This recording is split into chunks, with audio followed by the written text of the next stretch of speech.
Hello, and welcome back to the channel. Today, we pick up where we left off in the whirlwind tale of cold yet resilient CEO James and Diep, a young woman brave enough to survive betrayal, loss, and now, love that walks a razor's edge.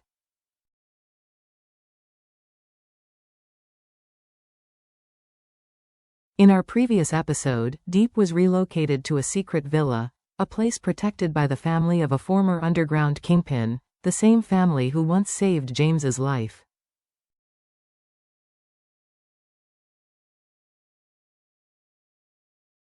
There, for a brief moment, peace shimmered on the horizon. But peace, as we know in stories like these, is fragile.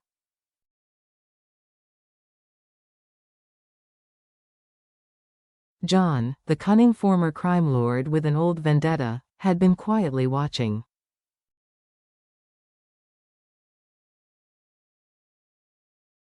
Though he dared not strike directly while Diep was under heavy protection, he hadn't abandoned his dark obsession.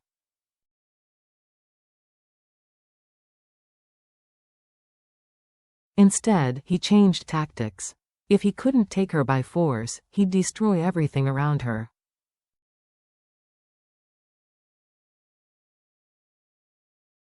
And so, the nightmare began. The collapse begins. Confidential company documents leaked.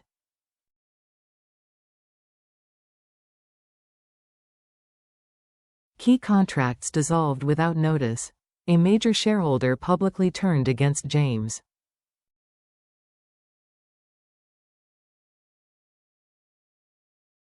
And the media? Like vultures circling a wounded animal. James's empire, the company he had built from the ground up, was under siege.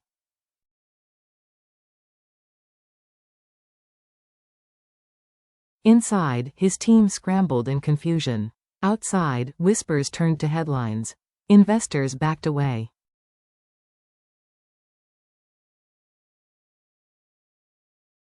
Suspicion swelled. Betrayal surfaced from places he thought loyal. But John remained invisible, pulling strings from the shadows.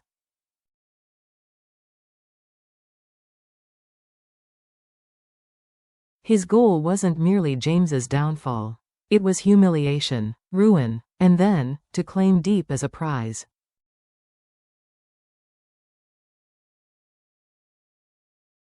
Meanwhile, Diep remained unaware. She waited for James's messages, thinking he was simply overwhelmed with work.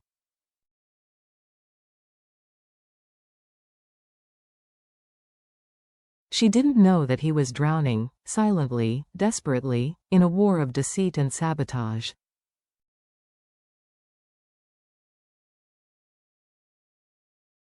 Would he survive this relentless assault? Could he still protect Diep from John's growing scheme?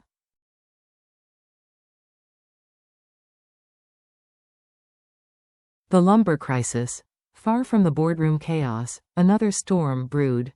James's timber business, his backup lifeline, teetered on the brink.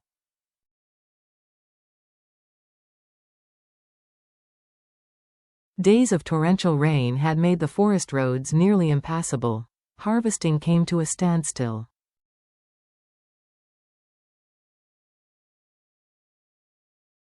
Timber prices spiked. Sawmills began shutting down. And James? Still fighting. Each decision became a gamble.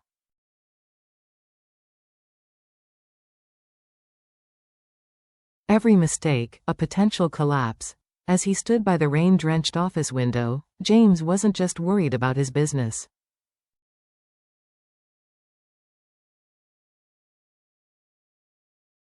He was worried about the workers, the small families whose lives depended on the company's survival.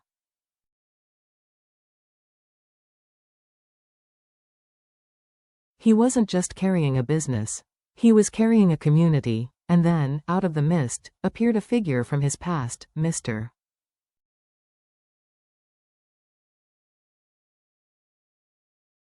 Wong, the father of Trong, the woman James was once nearly engaged to. I've got 50 tons of dry, clean timber, Mr.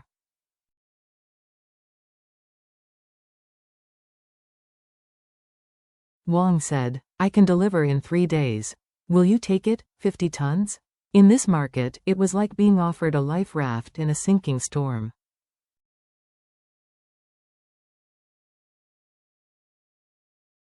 But James hesitated. This wasn't just a timber merchant. This was a man who once wanted James to marry his daughter.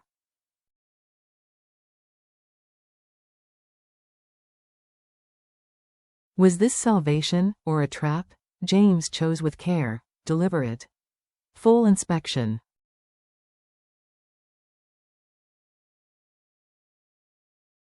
No advance payment, Mr. Wong's lips curled in a faint, unreadable smile. And just like that, a new game began.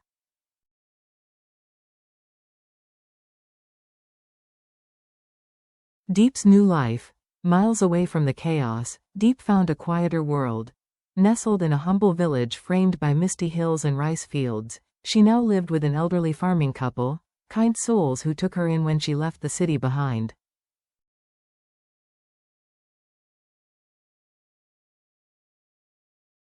Their home had no luxury, no noise, no tension. Just morning roosters, chirping birds, and the slow rhythm of rural life.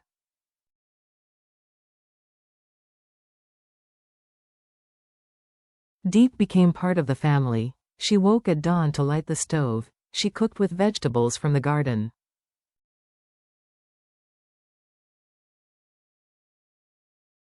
She cared for the old man's injured leg. She gathered herbs in the forest and played with the couple's grandson, who clung to her like a sister.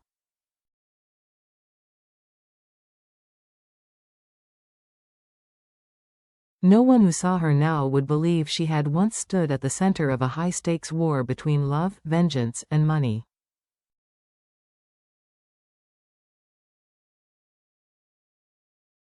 But serenity, like peace, is fleeting. The men at the door. One misty morning, while harvesting vegetables, Diep noticed two strangers approaching the house.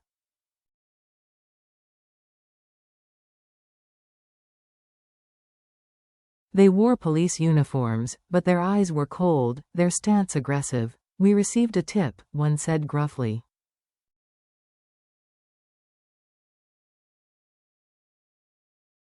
"There's a wanted woman here."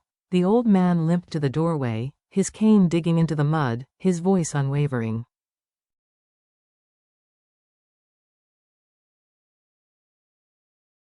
"Do you have a warrant?" They hesitated. Then barked, "This is a national security issue."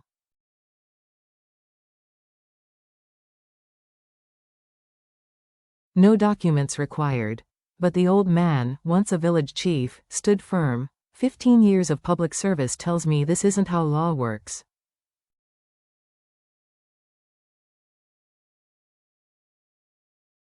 "Leave, or I'll call the local police." The air tensed.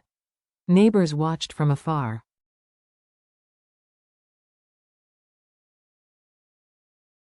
Eventually, the men backed down, silently, uneasily. From that day on, everything changed.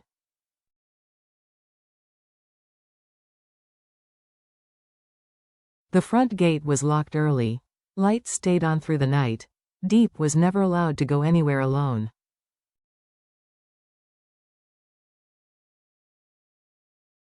And still, they said nothing about that day. But the danger was now real. Present.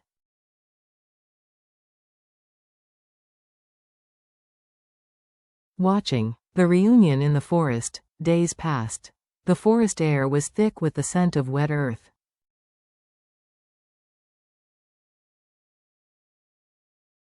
Diep, her shirt soaked with sweat, hauled a bundle of medicinal leaves along the muddy path.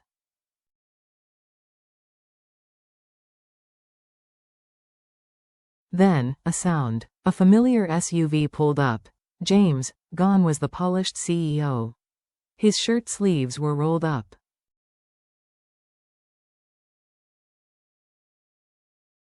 His hair unkempt. His eyes weary from sleepless nights.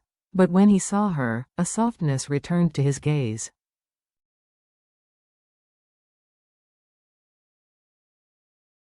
He walked over, lifted the bundle from her back.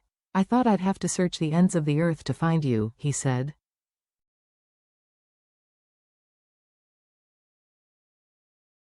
They walked to a quiet tea shack near the forest edge, sat in silence. Steam rose from their teacups.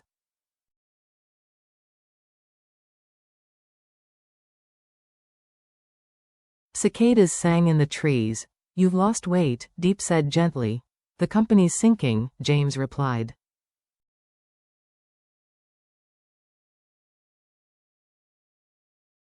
I almost gave up. But then I thought of you, and our farm. They remembered it all, the small garden, the dog named Hockey, the simple life before the storm.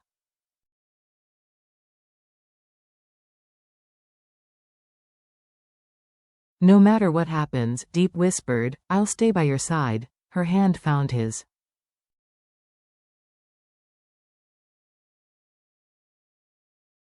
Real, warm, unshaking. James looked at her, really looked. Gratitude flooded him.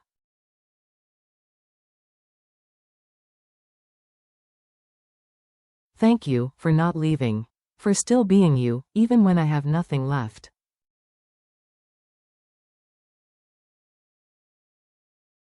Under the starlit sky, that evening, Diep returned to the modest house she now called home.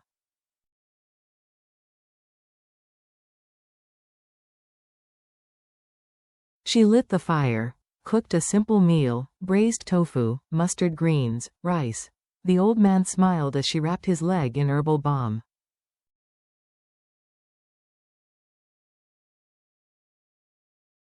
The old woman finally let Diep wash her feet and gently massage her hands, and later, when all was done, Diep stepped outside with a warm cup in hand.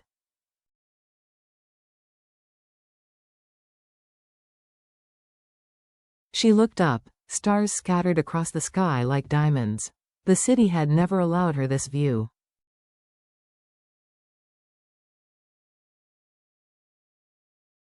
Her phone buzzed. Caller ID, James. Are you home? He asked. I am. Safe. And you?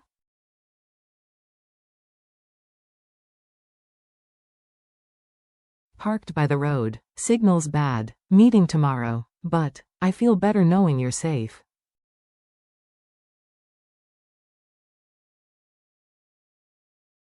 They talked a little more. About tough greens. About hockey, probably gray now. About locking the doors.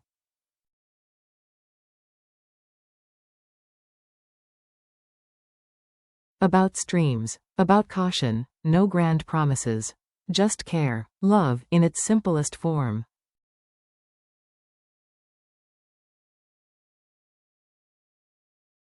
Outside, storms might still be gathering. But here, in this tiny moment, they were okay.